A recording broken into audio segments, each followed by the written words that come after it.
Olá, eu sou Darius. Seja bem-vindo ao Museu dos Pesadelos. O relato de hoje estava em exibição no Corredor dos Demônios e Pactos, mas, devido ao cheiro forte de enxofre e às manchas de piche que apareciam no chão, decidimos retirá-lo de lá por um tempo. Caso você sinta cheiro de enxofre após ouvir essa história, feche os olhos e diga 3 vezes: não quero. Avisos dados. Vamos ao pesadelo. Às vezes, a dor e a tristeza marcam lugares de formas inimagináveis. Essa história tem início no ano de 1931, quando uma família muito rica, os Santiagos, que vieram da Espanha, grandes produtores de tecido, se estabeleceram no Brasil. A família era composta por Miguel Santiago, o patriarca, Manuela Santiago, a matriarca, e Esmeralda Santiago, a filha do casal, uma menina doce, tímida e cheia de sonhos. Eles construíram uma casa enorme em São Paulo, em um bairro pequeno perto do centro, chamado bairro Dom Eliseu, que hoje não existe mais. Era uma casa muito grande, com 10 quartos, 2 cozinhas, piscina interna, garagem para 8 carros, um jardim lindo que contornava a casa e um pequeno labirinto onde se podia se perder por alguns minutos. Tudo parecia ter saído de um livro de fantasia. Tinham 15 funcionários responsáveis por tomar conta desse pequeno castelo. Mas no ano de 1942, tudo mudou. A empresa de tecidos dos Santiagos, uma das maiores de São Paulo na época, começou a ter problemas financeiros e entrou em decadência. Desesperado e com medo de perder seus luxos, Miguel Santiago, que era um homem ganancioso, recorreu a um suposto bruxo muito famoso entre os aristocratas. E com Miguel não foi diferente. Miguel procurou o suposto bruxo para que sua empresa voltasse ao topo. Corves, o bruxo disse que era possível, mas um pacto teria que ser feito. Corves era um bruxo que conseguia, com seus pactos, tornar realidade os desejos de muitos. Então Miguel, sem hesitar, aceitou. Numa noite chuvosa, na garagem da grande casa, o ritual foi feito. Uma criatura apareceu, algo como um homem coberto por piche e fedendo a enxofre. Miguel, tremendo de medo, se aproximou da criatura, mas Corves percebeu que algo havia dado muito errado e gritou: Miguel, não se aproxime. Algo deu errado. Não era essa criatura que queríamos. Miguel ignorou como se estivesse hipnotizado pela criatura. Foi quando a criatura perguntou: o que queres que eu te faça? Ele respondeu: minha empresa está falindo. Quero voltar ao topo. Não posso mais ser pobre. A criatura disse: sim, isso é fácil. Mas tudo tem um preço. Miguel perguntou: o que for necessário. A criatura apertou a mão de Miguel. Com um dedo, marcou seu peito como se fosse um ferro em brasa. Miguel sentiu dor, mas estava com tanto medo que não conseguiu gritar. A criatura deu 2 passos para trás, olhou para Corves, que tentava reverter o ritual, estalou os dedos, e uma mão saiu das sombras, puxando Corves, que simplesmente sumiu na escuridão. Miguel paralisou de medo. Antes de desaparecer nas sombras, a criatura disse: de hoje em diante, tudo na sua vida dará certo. Você será o maior no seu ramo. Mas daqui a 5 anos, voltarei para receber minha parte do acordo. E sumiu nas sombras como fumaça. Na mesma hora, um raio acertou o telhado da casa e a energia acabou. Os anos passaram, e tudo prosperava para Miguel. Sua empresa cresceu 10 vezes mais e se tornou a maior no ramo de tecidos, mas o dia do pagamento chegou. Em 1947, numa noite escura e fria, Miguel foi acordado por uma sensação ruim. Levantou-se para beber água e, ao voltar, passou pelo quarto da filha, sentiu um cheiro horrível, mas familiar, de enxofre. Ao abrir a porta, a viu flutuando, com os olhos brancos e um sorriso perturbador. Miguel paralisou. Chamou pela filha. Ela olhou para ele e disse, com uma voz calma e rouca: "Ela não está mais aqui." Na hora, Miguel reconheceu a voz. Era a criatura. "O que você quer?" "Deixe minha filha," gritou. A criatura respondeu: "Hoje fazem 5 anos do nosso pacto, lembra? Vim buscar minha parte, a vida da sua filhinha. Uma menina pura e inocente. Não, leve a mim, não ela," suplicou Miguel. "É tarde. Agora ela já é minha." Num instante, a menina foi arremessada pela janela do 3º andar, caindo do outro lado da rua, sem vida. Miguel e sua esposa ficaram devastados. 1 ano depois, ambos tiraram a própria vida naquela casa. Os anos passaram e a casa ficou abandonada. Em 1961, 2 moradores de rua invadiram o local à procura de abrigo. Uma semana depois, vizinhos sentiram um cheiro podre vindo da casa. Encontraram os 2 despedaçados, como se um leão de 3 metros os tivesse atacado. A casa foi lacrada. Em 2010, o neto de uma das antigas empregadas, chamado Samuel, era entusiasta do paranormal e mantinha um blog de investigação de locais mal assombrados. Já fazia um mês que ele não encontrava boas histórias. Uma tarde, estava sentado na sala com a TV desligada, pensativo, quando sua avó, que o criava, perguntou: "O que foi, Samuel? Está tão cabisbaixo?" "É que estou sem ideias para o blog." Ela pensou um pouco, sentou-se ao lado dele e disse: "Eu lembro de uma." "Sério, vó?" respondeu Samuel, empolgado. "Sim, tudo aconteceu lá pelos anos 40 ou 50. Trabalhei numa casa que ficava no antigo bairro Dom Eliseu. Era uma casa linda. Os donos eram muito ricos, mas dizem que o patriarca fez um pacto e o demônio veio buscar a filha dele. Depois disso, os 2 morreram de desgosto. Essa casa ainda existe, mas ninguém tem coragem de comprá-la." Sorridente e animado, ele disse: "Sério, vó? Que história mais tenebrosa. Vou pesquisar agora." Mas, por um momento, a avó ficou séria.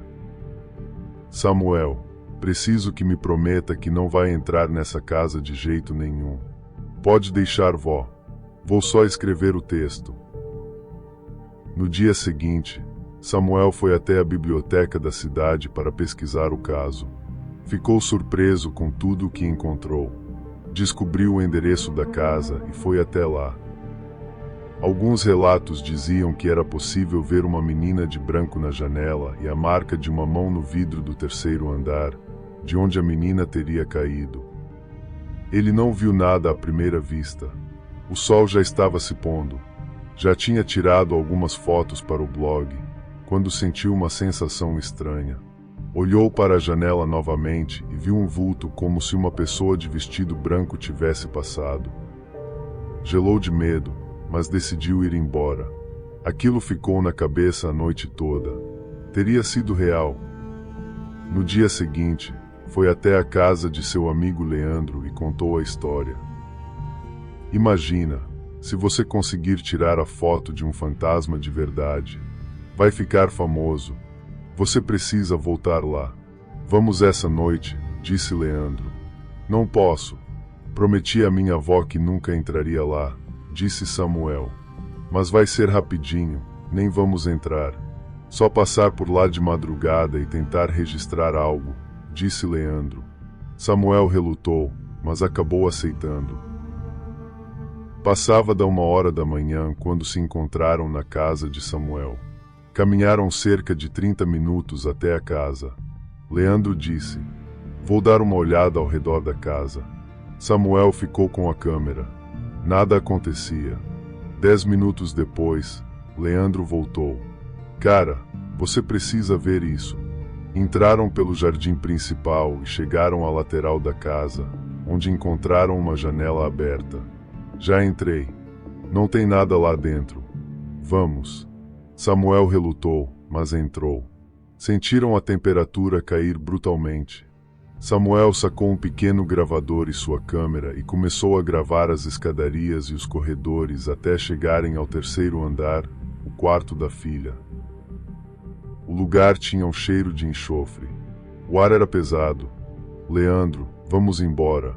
Consegui muitas imagens, disse Samuel. Desceram as escadas, mas a janela por onde entraram estava fechada, como se nunca tivesse sido aberta. Quando tentaram sair pela janela, ela estava fechada. Samuel gritou: "Você está me zoando, né? Não, cara. Não fui eu." Procurarão por alguma saída ou algo para forçar a janela, mas não importava quanta força eles fizessem, nenhuma das janelas se mexia. Sem sinal no celular, decidiram esperar o amanhecer para assim chamar por ajuda. Acamparam numa sala próxima à porta de entrada.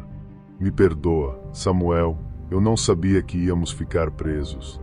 "Relaxa, vamos dar um jeito." Depois de um tempo, conseguiram dormir. Samuel acordou com um barulho no andar de cima. Procurou por Leandro, mas ele não estava. Gritou e chamou por ele, mas sem resposta. Subiu assustado para o andar de cima e encontrou 2 corpos sobre uma cama, Miguel e Manuela, como nos jornais antigos, mas em um piscar de olhos os corpos sumiram. Desesperado, correu até a janela da frente e gritou por socorro. Um homem na rua até parou, como se tivesse sentido algo, mas seguiu andando. Pegou o celular. Eram 10h25 da manhã, mas pelas brechas da janela, só via a noite escura. Chorando, se sentou no chão quando viu um homem com uma adaga correr em sua direção. Samuel se encolheu no chão, esperando o golpe, mas ele não veio. Quando abriu os olhos lentamente, o homem havia sumido. Levantou-se devagar e vasculhou a casa, procurando algo para sair dali. Ao entrar no escritório, viu uma menina agachada no canto. Ao pôr a mão nela, ela se virou rapidamente. Era a filha do casal. "Precisamos queimar o mal que existe aqui. Ele está na garagem, dentro de um velho saco de pano." Ela então tocou na testa de Samuel que, como por um passe de mágica, viu toda a história do que tinha acontecido naquela casa. Então, quando abriu os olhos, a menina tinha sumido, determinado a acabar com tudo aquilo. Samuel, vasculhando os cômodos da casa, encontrou uma caixa de fósforos, uma cortina velha, um pedaço de cadeira quebrada e uma garrafa com azeite vencido. Fez uma tocha e foi em direção à garagem. Quando começou a descer as escadas, foi empurrado por uma criatura de aparência cadavérica, levando uma facada de raspão no braço. Gritando, se levantou, tentou queimar a criatura, mas ela havia sumido. Ao se levantar, já estava na garagem quando Leandro surgiu da escuridão. "Abaixa isso, Samuel. Eles são nossos amigos. Vem com a gente", disse Leandro. "Você está louco. Eles tentaram me matar." Leandro avançou e o atingiu com uma faca no estômago. Samuel o empurrou longe. Viu o saco de pano, coberto por substância preta, sobre um círculo ritualístico. Se levantou sangrando muito e foi lá para queimar o saco, quando inesperadamente ele foi arremessado contra a parede. O homem coberto de piche apareceu, segurou-o pelo pescoço e disse: "Você quer assim? Então assim será", disse a criatura. Samuel levantou o braço com a tocha que começou a incendiar o fogo. O fogo se espalhou, ele gritou: "Se eu não vou sair vivo, ninguém vai." A criatura gritou de dor, soltando Samuel, que caiu no chão ainda sentindo muita dor. Mesmo assim, ele ainda estava determinado, correu até o saco e o queimou. Depois disso, ele desmaiou pela perda de sangue. Uma semana depois, Samuel acordou no hospital. Estava em coma. Sua avó, feliz e chorando, o abraçou. "Achei que você tinha morrido. Graças a Deus, você está bem. Aquele carro quase te matou." "Carro? Que carro?" questionou Samuel. "Sim, Você não se lembra. Você estava vindo da escola e um carro te atropelou. Está em coma há uma semana. E o Leandro? Ele está bem. Como ele está? Questionou Samuel. Como assim? Leandro morreu há um ano, respondendo a avó. É melhor você descansar. Dias depois, em casa, Samuel resolveu passar em frente à velha casa. Ela havia sido queimada até os alicerces. Revirando suas coisas, encontrou a câmera. Havia um único vídeo sem imagem, apenas a voz de Leandro. Samuel, me perdoa. Eu não sabia que íamos acabar presos aqui dentro. O vídeo acaba. Samuel arregala os olhos. Acredita que tudo foi real. Em alguns lugares, o mal é tão presente que ele se torna o lugar. E muitas vezes, nada pode tirá-lo de lá. Gostou do vídeo? Se inscreva e deixe o like. No final, tem mais 2 vídeos para você. Deixe também os seus relatos nos comentários para que eles venham a fazer parte do Museu dos Pesadelos.